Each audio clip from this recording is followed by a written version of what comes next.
Estamos em mais uma transmissão ao vivo, direto aqui do estúdio da 7, e para discutir um dos temas mais atuais, né, no âmbito da comunicação, que é o jornalismo de dados. Com a gente aqui o Daniel Monteiro, que é gerente de P&D da Rede Globo de Televisão. Muito obrigada pela sua participação. Obrigado aqui com a pelo gente. convite, é um prazer estar aqui. O Daniel participou de um painel, moderou, na verdade, um painel com esse mesmo tema. E também aqui o professor da Unesp, Francisco Machado Filho, que vai conduzir comigo essa entrevista. Obrigada, Francisco. Nada, prazer, eu agradeço.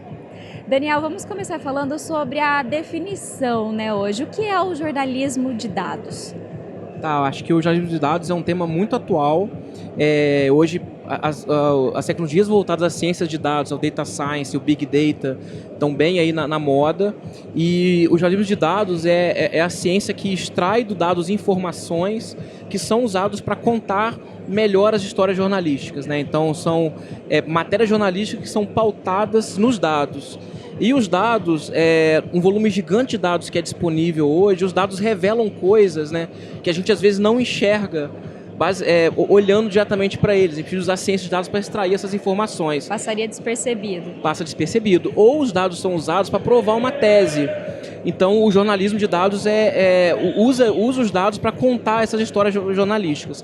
Seja histórias que não estavam sendo vistas, né, pelos dados, estavam escondendo de alguma forma, ou os dados são usados para comprovar essas teses, né? E hoje, quais são as tecnologias, né, que dão suporte nesse desvendar dos dados?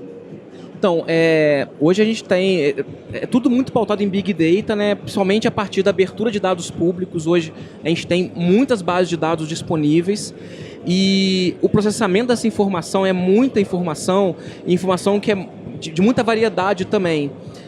Usa-se muito cloud computing, então a maior parte dos usos de jornalismo de dados são ferramentas na nuvem e você precisa captar essas informações, filtrar essas informações, armazenar essas informações e, a partir daí, tirar as visões em cima.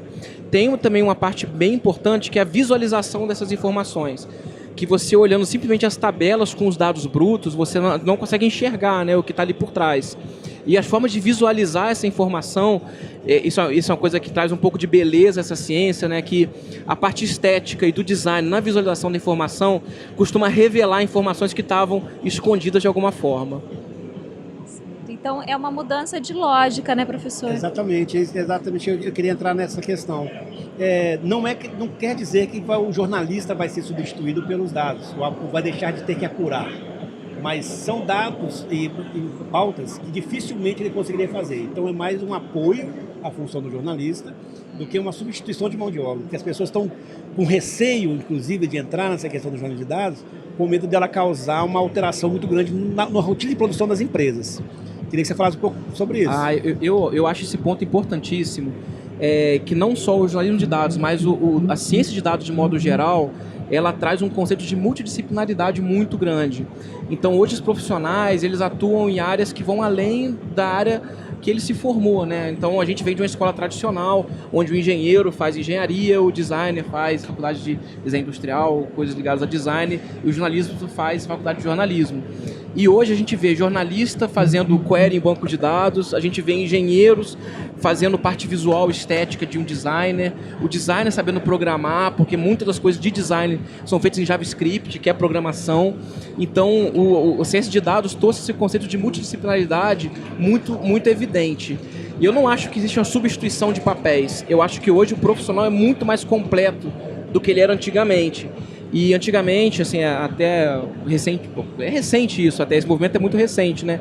As pessoas tinham uma formação muito específica, elas atuavam somente naquele campo ali onde ela se formava. E hoje a gente vê as pessoas, principalmente a partir da difusão dos cursos online, a informação é muito acessível e acho que o jovem também atual, né, da era digital, ele quer aprender muito mais coisa do que a gente tinha vontade de aprender no ensino tradicional, muito pela informação, drivado pelo volume de informação que é difícil da gente absorver, né? E as pessoas querem fazer cada vez mais coisas legais, né? E eu acho que a ciência de dados, com o jornalismo de dados em cima disso, traz essa possibilidade no mercado de mídia aí, que é muito interessante. Essas coisas, as matérias feitas acima, com jornalismo de dados são muito interessantes. A gente vê matérias interativas nos sites, onde você opera ali o site, você vê as coisas acontecendo, eles usam essa interatividade para contar histórias, né? Até no painel teve alguns casos bem interessantes, mostrando essa parte de interação. Aí é realmente uma mistura, né, do jornalismo contando história, com o designer mostrando de uma forma estética, visual, e a parte de tecnologia com ferramentas de programação e de acesso a esses dados. A engenharia de informação dando suporte para toda essa... Exatamente. E a gente já... Quando você chega numa equipe dessa, já fica meio confuso de entender quem é o jornalista, quem é o engenheiro, né, quem é o designer. Uma reconfiguração de práticas mesmo, exatamente. Na rotina, né, no dia a dia. Perfeito. Eu acho isso muito bacana. Isso vai acontecer com outros ramos também, mas eu vejo que nesse ramo de ciência de dados, isso está muito assim... aparente, né, essa coisa da multidisciplinaridade. Inclusive, a gente teve a oportunidade de ver no painel ontem que não é só a questão de obtenção de dados, mas também a inteligência artificial trabalhando com esses dados na checagem de informações, a questão do fake news, né? Que hoje é uma questão que está muito presente na nossa vida, porque vivemos um período eleitoral conturbado, um momento conturbado no Brasil, e as pessoas estão se utilizando disso. Então, esse jornalismo de dados também é utilizado para combater esse tipo de jornalismo. Exato, isso também é um ponto bem importante. No painel a gente abordou essa questão ontem. A gente trouxe uma coisa bem importante também, que hoje a gente tem que ser muito mais crítico em relação à informação que chega para a gente, né? Até foi falado ontem que antigamente a gente ia atrás das informações. Então nós, né, íamos buscar nas fontes que nós achávamos confiáveis as informações que a gente precisava, as notícias, enfim, o conteúdo que a gente precisava, que a gente queria ver. Hoje as coisas chegam pra gente, a gente é meio passivo nisso, recebe pelas redes sociais, a todo momento a gente é bombardeado de novas informações. Qual é a credibilidade dessa informação que chega pra gente? Por isso é muito importante, eu acho que as indústrias de mídia, né, a indústria de mídia, que é a produção de conteúdo, né, a curadoria das grandes meios de comunicação, se torna muito mais relevante nesse ambiente.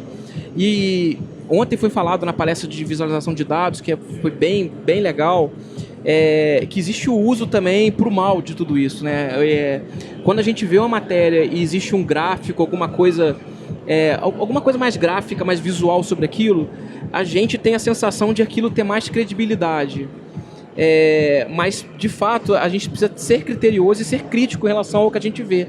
Porque a própria forma de mostrar a informação, ela pode esconder ou omitir coisas.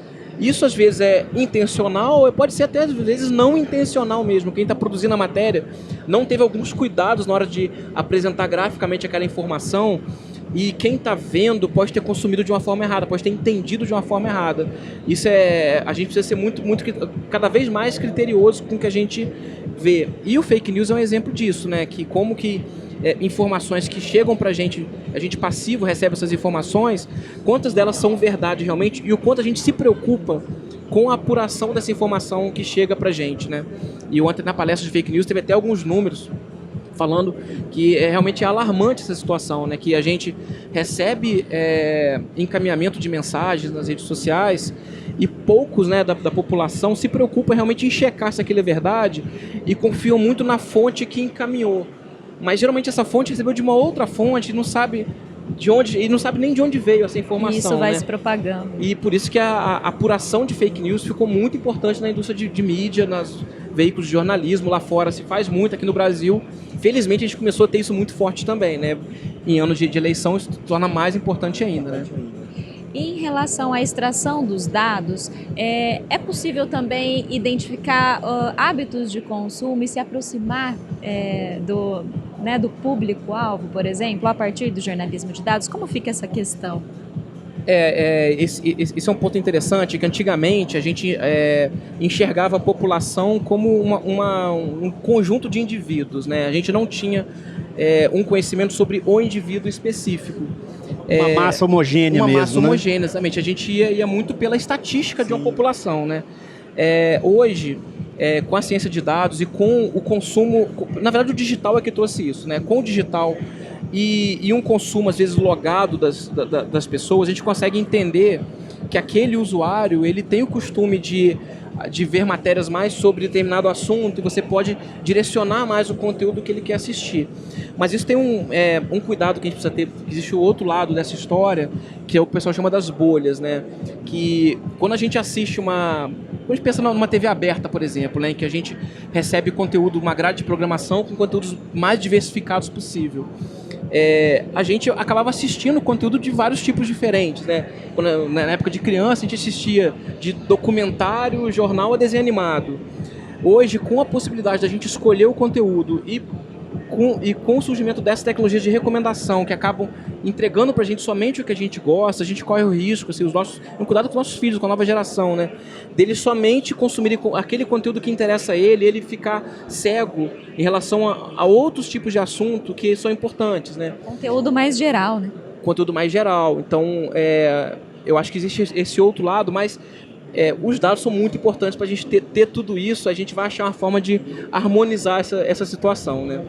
Como é que está a questão do jornalismo de dados no Brasil? Ela já está popularizada entre os meios de comunicação ou são algumas iniciativas ainda? Tem que crescer mais? Como é que você vê essa utilização desse jornalismo de dados?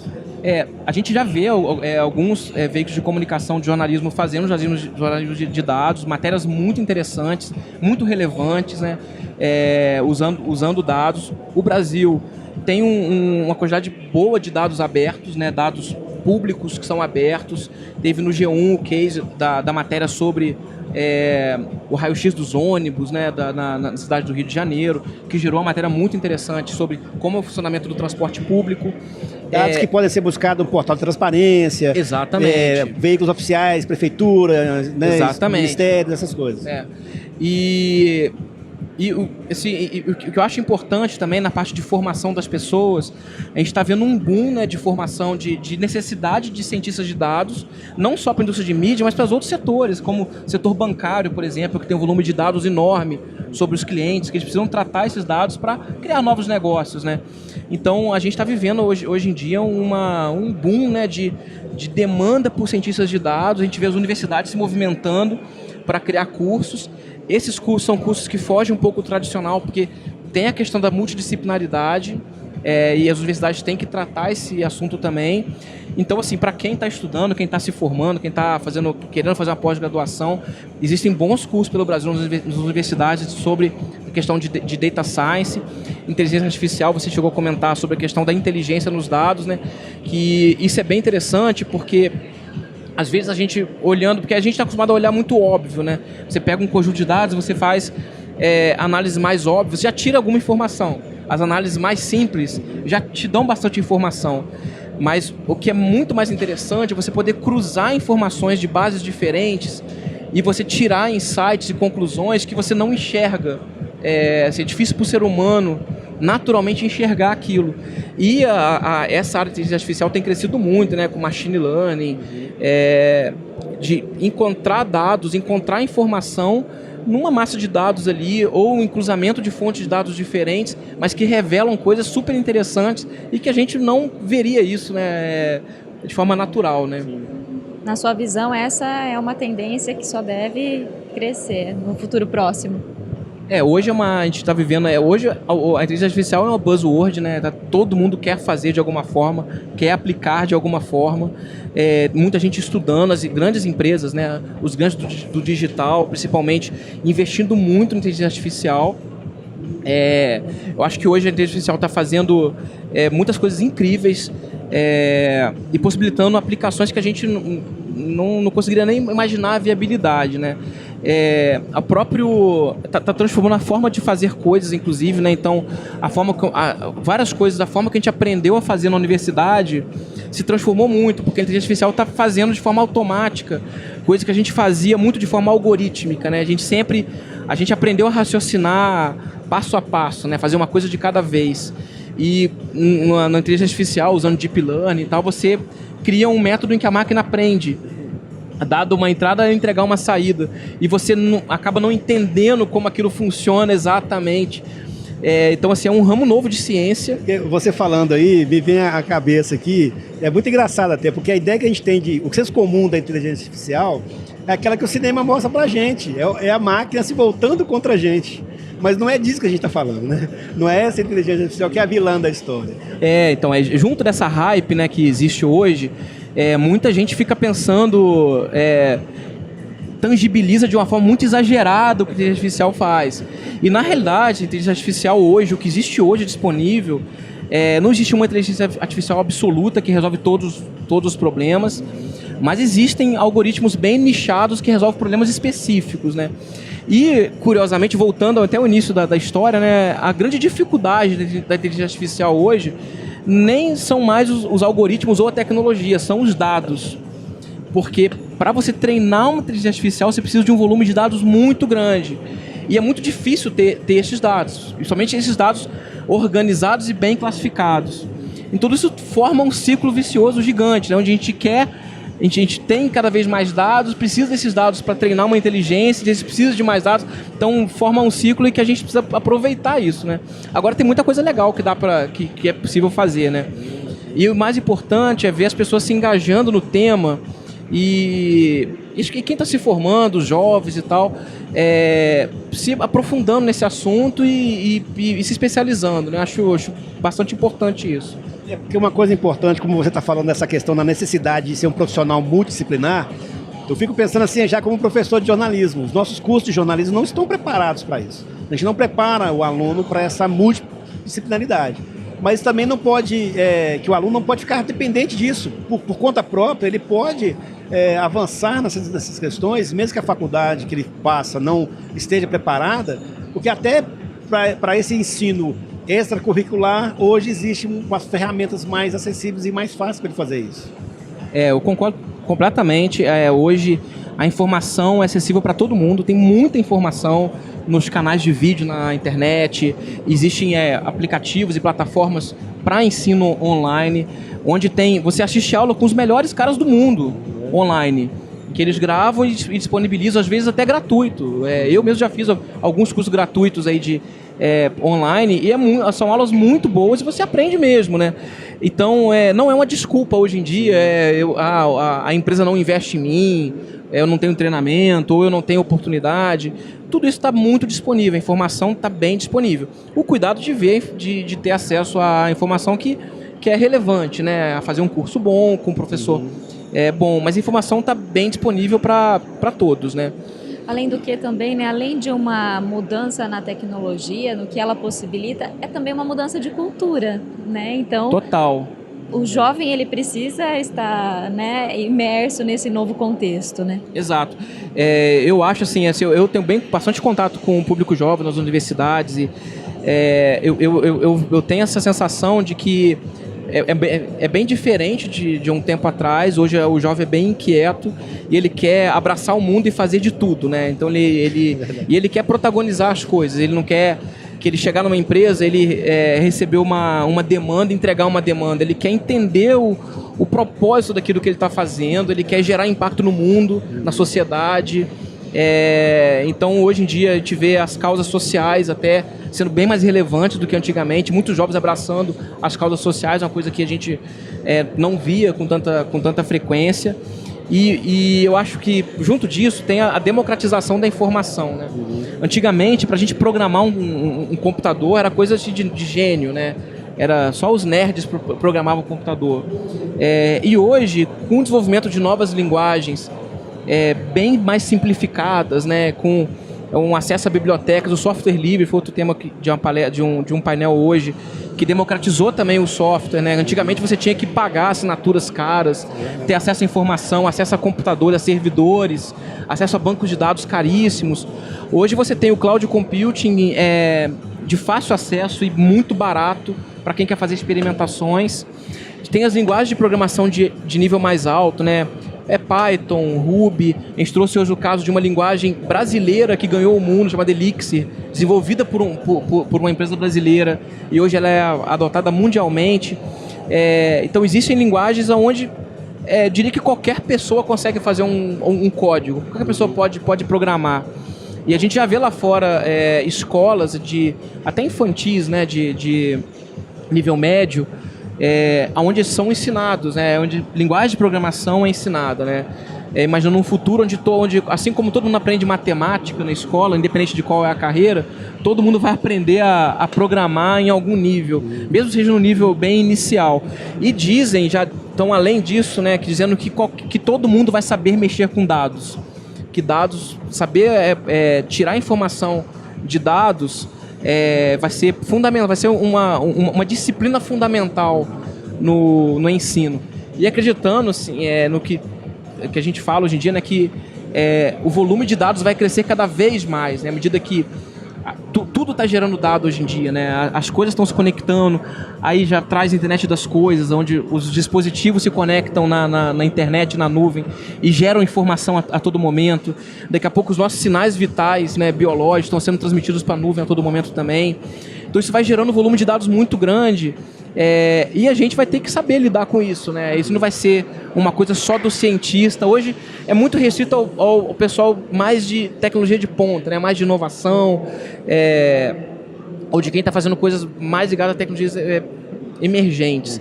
Mas isso, a tendência é que democratize, seja uma coisa que todo mundo faça, né? No caso específico da TV Globo, você citou alguns exemplos que o G1 tem usado esse material, esse jornalismo de dados. Como é que isso está?